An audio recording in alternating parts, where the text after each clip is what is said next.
आज हम Aligarh moment start कर रहे हैं। इससे पहले जितने भी मुस्लिम रिवाइवलिस्ट मोमेंट थी वो मैं आपको सारी करवा चुकी हूँ। अलीगढ़ मोमेंट मुस्लिम रिवाइवलिस्ट मोमेंट नहीं थी, बल्कि ये एक सोशियो रिफॉर्म मोमेंट थी। इसको स्टार्ट किया था सर सैयद अहमद खान ने, जो कि बॉर्न हुए थे दिल्ली में इन 1817 में, और एक बहुत रिस्पेक्टेड जो फैमिली थी, मुस्लिम फैमिली में ये बॉर्न हुए थे। केएस में ये क्वेश्चन आ चुका है कि सर सैयद अहमद खान जो थे वो कहाँ पे बॉर्न हुए थे, तो आंसर इज़ दिल्ली।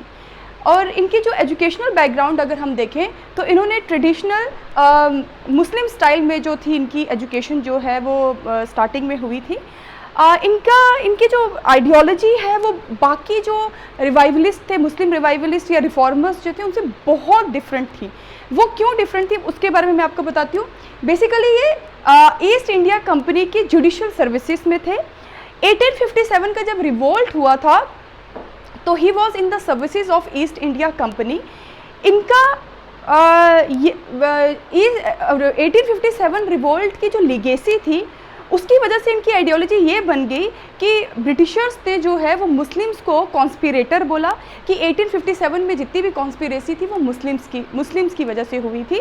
तो इस वजह से ये चाहते थे कि मुस्लिम्स जो है उनका आउटलुक जो है वो चेंज हो जाए, और ब्रिटिशर्स के सामने ये रिप्रेजेंट करना चाहते थे कि हम लॉयल हैं टूवर्ड्स ब्रिटिश गवर्नमेंट, क्योंकि उनको ये लगता था कि कहीं ना कहीं खासकर कांग्रेस के बनने के बाद, जब फॉर्मेशन ऑफ कांग्रेस हुई थी 1885 में, तो उनको ये लगता था कि कांग्रेस जो है उसमें मेजॉरिटी हिंदूज़ हैं, तो हिंदूज़ ने अपना इंटरेस्ट जो है, अपने ग्रीवियंसेस, अपने इंटरेस्ट को रखने के लिए एक ऑर्गेनाइजेशन बनाई है जिसमें मुस्लिम पार्टिसिपेशन बहुत कम है। तो ये चाहते थे कि हम अपनी लॉयल्टी जो है वो टूवर्ड्स ब्रिटिशर शो कर सकें, सो दैट वो जो एक कॉन्स्पिरेटर का जो एक टैग लग गया है मुस्लिम्स के ऊपर से वो हट जाए। तो ये इस तरीके की आइडियोलॉजी के साथ जो है इन्होंने अलीगढ़ मोमेंट को स्टार्ट किया था।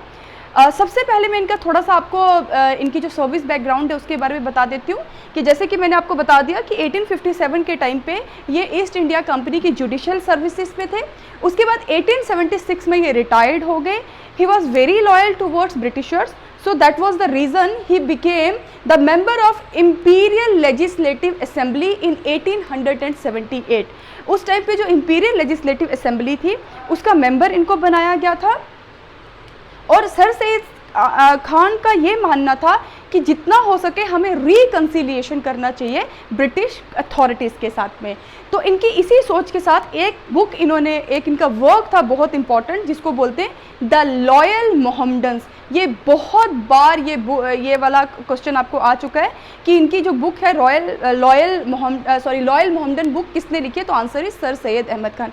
इवन कि W.W. हंटर ने एक बुक लिखी थी द इंडियन मुसलमान, उसमें भी उन्होंने यही रेफरेंस दिया था कि मुस्लिम्स जो हैं उनको रिकन्सिलिएट करने की ज़रूरत है ब्रिटिश अथॉरिटी के साथ में। तो इसका रेफरेंस भी बहुत ज़्यादा सर सैयद अहमद खान जो थे वो मुस्लिम पॉपुलेशन को उस टाइम पे देते थे। और इसकी वजह से, क्योंकि he was very much loyal to British authorities and at the same time he did so many work for the British government, तो इसको लेके इनको एक टाइटल दिया गया था, दैट वाज नाइटहुड। नाइटहुड एक ऑनर होता था जो कि उस टाइम पे जो ब्रिटिशर्स के साथ एसोसिएटेड जो लोग होते थे उनको दिया जाता था। तो नाइटहुड का टाइटल भी इनको दिया था 1888 में, and that is most important क्योंकि ये क्वेश्चन भी आपको केएस में जो है वो पूछ चुके हैं। अब हम बात करते हैं इनकी आइडियोलॉजी की, क्योंकि बेसिकली हम इनको जो है वो कोलैबोरेट करके देखते हैं सोशो रिफॉर्म मूवमेंट के साथ में। तो इनकी आइडियोलॉजी क्या थी, तो इनकी आइडियोलॉजी थी कि religious, social, educational, political outlook of Muslims should be changed. क्या मतलब है, इससे पहले जितने भी मुस्लिम रिफॉर्मिस्ट या रिवाइवलिस्ट हुए वो हमेशा मुस्लिम्स की में ये कहते थे कि एक प्योर इस्लाम को हमें इस्टेब्लिश करना है इंडिया में, लेकिन ये कहते थे कि इनके आउटलुक को चेंज करने की ज़रूरत है। चेंज करने की कैसे ज़रूरत है, सो दैट ये जो मुस्लिम्स हैं वो they should move out from the shell. उनको ये लगता था कि मुस्लिम्स का जो कल्चर है वो बहुत कन्फाइंड कल्चर है, इसी वजह से उस शेल से उनको बाहर लाना है। और दूसरा मॉडर्न आइडियाज़ जो हैं उनको अडॉप्ट करना है। तो आप देख लीजिए इनकी आइडियोलॉजी जो है वो बाकी जितने भी मुस्लिम रिवाइवलिस्ट या रिफॉर्मिस्ट थे उनसे बिल्कुल डिफरेंट थी। वो मॉडर्न आइडियाज़ से मुस्लिम्स को दूर करना चाहते थे, क्योंकि उनको ये लगता था कि मॉडर्न आइडियाज़ मुस्लिम्स के जो कल्चर या उनका जो सोसाइटी है उसको करप्ट कर रहे हैं। लेकिन सर सैयद अहमद खान को लगता था नहीं, ये जो मॉडर्न आइडियाज़ हैं ये मुस्लिम्स की डेवलपमेंट के लिए, मुस्लिम्स की एनहांसमेंट के लिए, मुस्लिम्स की एमेंसिपेशन के लिए बहुत ज़्यादा ज़रूरत है। ठीक है, नेक्स्ट आ गया, अगर हम इनकी सोशियो रिलीजियस रिफॉर्म के बारे में पढ़ें तो इनकी आइडियोलॉजी बहुत डिफरेंट थी। वो क्या थी कि को रिलीजनिस्ट टू मॉडर्न साइंटिफिक थॉट, ये चाहते थे कि इस्लामिक स्टडीज़ को साइंटिफिक स्टडीज़ के साथ कोलैबोरेट करना। ठीक है, तो को रिलीजनिस्ट का मतलब हो गया कि रिलीजन के साथ जो साइंटिफिक स्टडीज़ है उनको भी क्या किया जाए, कोलैबोरेट करें, ताकि एक मॉडर्न आइडियाज़ जो हैं वो डेवलप हो सके मुस्लिम्स में। और ये ओपनली कंडेम करते थे। उस टाइम पे बहुत से सोशल प्रैक्टिसेस जो मुस्लिम्स में होते थे उनको उन्होंने कंडेम किया। लाइक सबसे पहले सिस्टम ऑफ पीरी एंड मुरीदी, कि पीर और उनके जो मुरीद होते थे उस सिस्टम को उन्होंने पूरी तरीके से कंडेम किया था। बिकॉज इनका ये कहना था कि प्योर इस्लाम जो है वो सजदा जो है वो सिर्फ़ और सिर्फ अल्लाह के सामने करता है, वो सिर्फ़ और सिर्फ अल्लाह की प्रेयर करता है, वो पीरी और मुरीदी के कंसेप्ट को बिल्कुल नहीं मानते थे। दूसरा, इंस्टीट्यूशन ऑफ स्लेवरी। आप सब में से जिसने भी मिडिवल हिस्ट्री पढ़ी होगी उनको पता होगा कि स्लेव सिस्टम जो था वो बहुत प्रोमिनेंट था मिडिवल टाइम पे, और बहुत से रूलर्स थे जिनके बहुत से स्लेव्स थे। लाइक फ़िरोज़ शाह तुगलक जो थे उनके कुछ 1,80,000 स्लेव्स थे। तो इस तरीके से स्लेवरी जो थी वो बहुत ज़्यादा जो थी वो उस टाइम पे इसमें मुस्लिम्स में बहुत प्रोमिनेंट थी। तो वो स्लेवरी के, इंस्टीट्यूशन ऑफ स्लेवरी के अगेंस्ट थे। उसके अलावा पर्दा सिस्टम के अगेंस्ट थे। लेकिन वो फेवर किसको करते थे, वो फेवर करते थे विमेन एजुकेशन को, जनरल एजुकेशन को। कैसे कि साइंस के सब्जेक्ट्स होने चाहिए रिलीजन के सब्जेक्ट्स के साथ। विमेन एजुकेशन को उन्होंने बहुत प्रमोट किया। और सोसाइटी के कुछ मॉरल्स और मैनर्स होते हैं इस पे वो बहुत ज़्यादा फोकस करते हैं।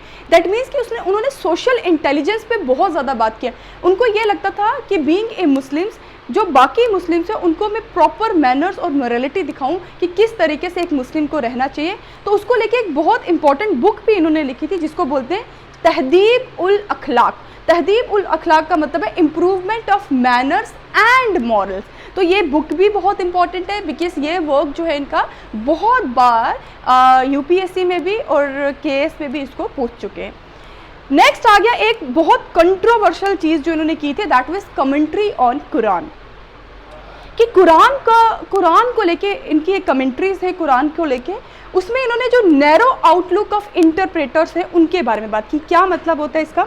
इनका ये कहना था कि कुरान की जो नॉलेज है उसको गलत वे में इंटरप्रेट किया गया है। क्यों गलत वे में इंटरप्रेट किया गया? वो इसलिए इनको लगता था, इन्होंने अपना व्यूज़ दिया, इनको ये लगता था कि कुरान एक बहुत साइंटिफिक बुक है जो वैलिडिटी ऑफ ट्रू इंक्वायरी की बात करता है, जो साइंटिफिक नॉलेज की बात करता है। इसमें इन्होंने बहुत से कंसेप्ट बताए थे, काफ़ी मुस्लिम्स जानते भी होंगे, जैसे जो है नमाज पढ़ना, उसका साइंटिफिक, उसके साथ साइंटिफिक जो नॉलेज है वो उन्होंने बताया। उसके बाद बहुत से ऐसे प्रैक्टिसेस जो इस्लामिक वर्ल्ड में है उनकी बहुत साइंटिफिक उन्होंने रीजनिंग दी कि क्यों कुरान जो है वो इन सब चीज़ों को फेवर करता है या कुरान में ये सब चीज़ें क्यों लिखी गई हैं। उसके बाद इन्होंने similarities between Quranic revelation and the laws of nature by modern sciences. इनका ये मानना था कि कुरान जो है वो भी मॉडर्न साइंसेस की बात करता है, वो भी लॉ ऑफ नेचर की बात करता है, लेकिन कुछ लोग इसको गलत वे में इंटरप्रेट करते हैं। तो इस चीज़ को लेके सर सैयद अहमद खान जो थे उनको बहुत अपोजिशन जो है वो सहनी पड़ी थी। जैसे मैंने आपको देवबंद स्कूल जब मैंने आपको करवाया था, देवबंद मूवमेंट के टाइम पे मैंने आपको बताया था इनके खिलाफ बहुत फतवे निकाले जाते थे। क्यों? क्योंकि ये बहुत साइंटिफिक चीज़ें बोलते थे और उस टाइम पे जो ऑर्थोडॉक्स सोसाइटी थी वो इनके बहुत खिलाफ थी, बहुत मुस्लिम ऑर्गेनाइजेशन जो थी वो इनके खिलाफ थी। उसके बाद आ गया एजुकेशनल कॉन्ट्रीब्यूशन जो इन्होंने दी। एजुकेशन में तो ये चाहते थे कि एक वेस्टर्न एजुकेशन जो है वो मुस्लिम्स के अराउंड जो है वो वेस्टर्न एजुकेशन को प्रमोट करना। उसके लिए इन्होंने एक साइंटिफिक सोसाइटी बनाई थी 1864 में, यूपीएससी में क्वेश्चन आ चुका है। इसका ऑब्जेक्टिव क्या था इस सोसाइटी को बनाने का? Introduce the western sciences through Urdu translation, कि जिन लोगों को इंग्लिश समझ नहीं आती है या दूसरी लैंग्वेजेस समझ नहीं आती हैं तो उसको इन्होंने उर्दू ट्रांसलेट करके लोगों को मॉडर्न एजुकेशन जो है वो देना स्टार्ट किया। इसके अलावा इन्होंने Anglo Mohammedan oriental college establish किया है 1875 में अलीगढ़ में, मोस्ट इम्पॉर्टेंट, बहुत बार आ चुका है। और यही जो कॉलेज था ये भी क्यों था, बिकॉज ऑफ टू इनकलकेट और to impart education in modern sciences as well as in Quranic और शरिया लॉ बच्चों को पढ़ाना। तो इस तरीके का इन्होंने जो है वो ऐड ऑन किया था इसमें। और उसके बाद यही जो अलीगढ़ ये जो ओरिएंटल कॉलेज था ये बाद में became the nucleus for Aligarh Muslim university 1920। यही कॉलेज बाद में मुस्लिम यूनिवर्सिटी का अलीगढ़ मुस्लिम यूनिवर्सिटी का न्यूक्लियस बन गया। ये क्वेश्चन भी आपको बहुत बार आ चुका है। इसके अलावा इन्होंने एंग्लो मोहम्मडन ओरिएंटल कॉन्फ्रेंस करवाई थी 1866 में। इसके 2 ऑब्जेक्टिव थे। एक ऑब्जेक्टिव तो मैं आपको यहीं बता रही हूँ, एक ऑब्जेक्टिव मैं आपको बाद में बताऊंगी। इसका मेन ऑब्जेक्टिव था कि हर साल ये कॉन्फ्रेंस होगी और इसका जो मेन ऑब्जेक्टिव होगा वो होगा प्रमोटिंग वेस्टर्न एजुकेशन, कि मुस्लिम्स जो पॉपुलेशन है उसमें वेस्टर्न एजुकेशन को प्रमोट करना। अब आ जाते हैं हम इनकी पॉलिटिकल कंट्रीब्यूशन। तो पॉलिटिकल कंट्रीब्यूशन अगर हम देखें तो बड़ी रेशनल पॉलिटिकल आइडियोलॉजी थी इनकी। वो कैसे थी? सबसे पहले तो ये कहते थे कि Muslims as a ex ruling class, इनका ये कहना था कि मुस्लिम रूलिंग क्लास रही है, कितने सालों तक उन्होंने इंडिया पे रूल किया है, तो उनकी they entitle to a special position. चाहे रूल किसी का भी हो, मुस्लिम्स को हमेशा जो है एक स्पेशल पोजीशन मिलनी चाहिए in terms of authority and in terms of power, और specially in this new cosmopolitan British empire, की ये जो ब्रिटिश कॉस्मोपॉलिटन ब्रिटिश एम्पायर है इसमें तो प्रॉपरली पावर और अथॉरिटी वो डिज़र्व करते हैं मुस्लिम। क्यों करते हैं? क्योंकि वो एक रूलिंग क्लास रहे हैं। और इनका जो आइडिया ऑफ मुस्लिम था वो क्या था कि ideas of Muslim was not oppose to being an Indian.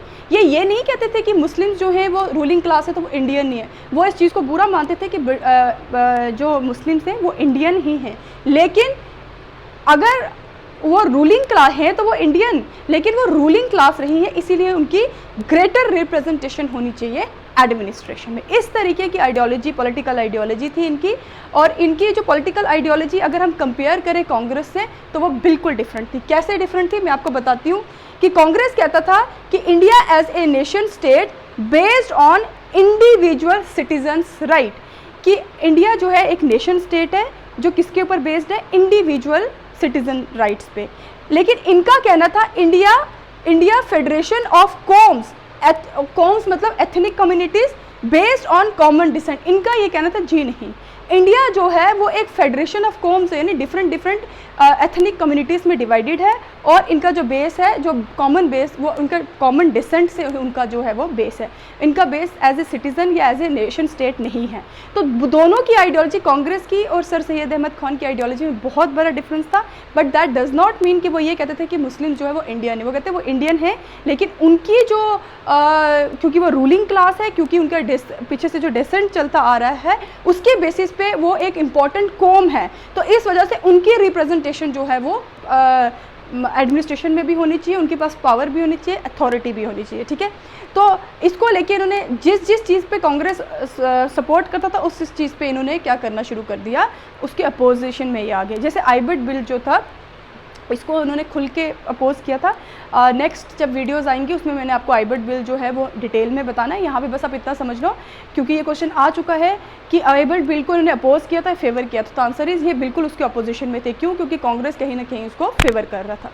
अब आता है, ये बहुत रेडिकल हो गए थे, एंटी कांग्रेस आइडियोलॉजी इन्होंने डेवलप कर ली थी।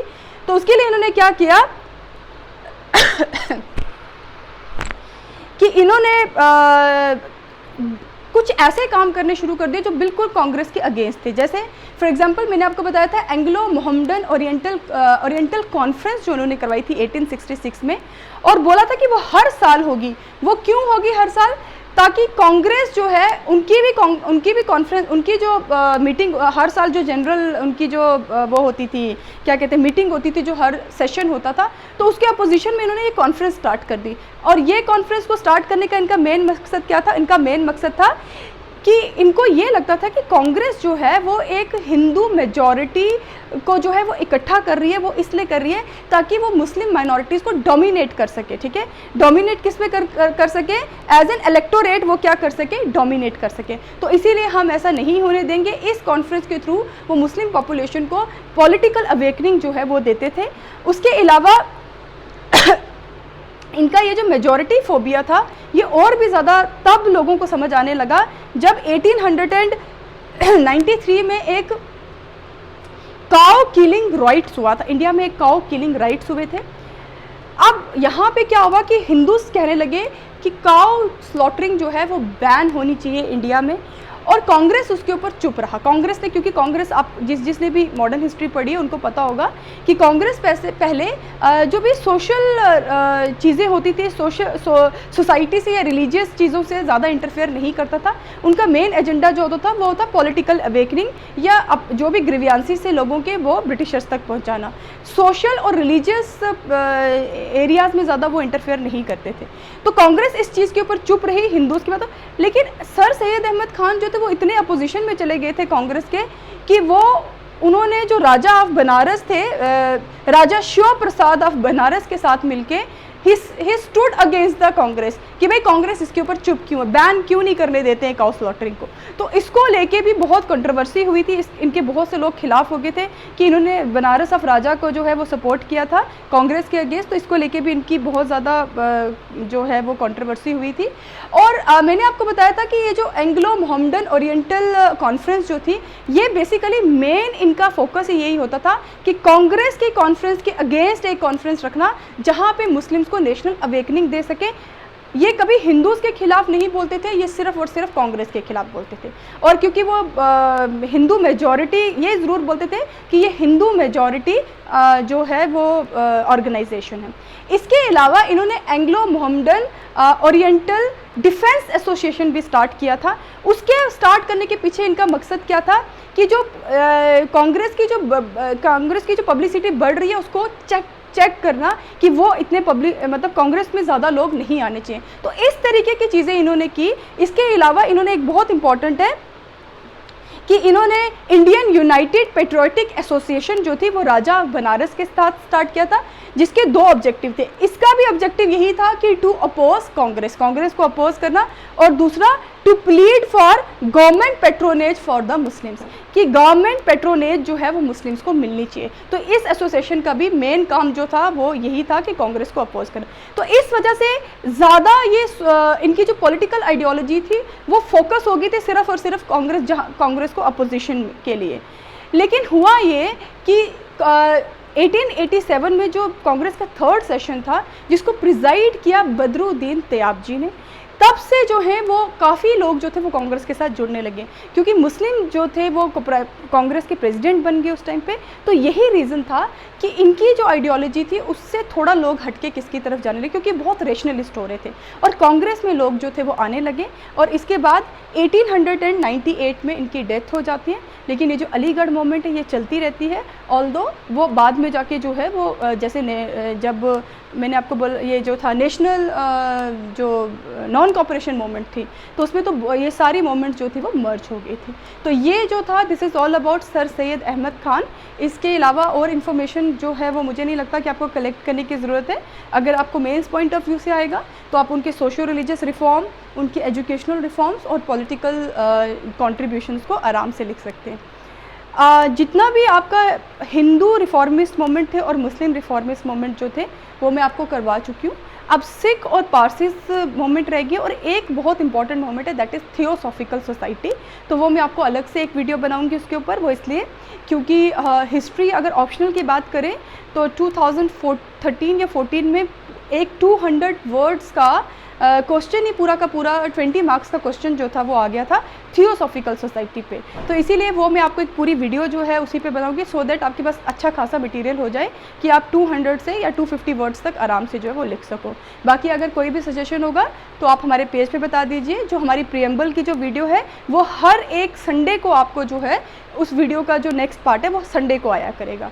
तो बाकी और भी अगर कोई सजेशन है तो प्लीज़ आप हमारे पेज पे बता दीजिएगा। Thank you so much.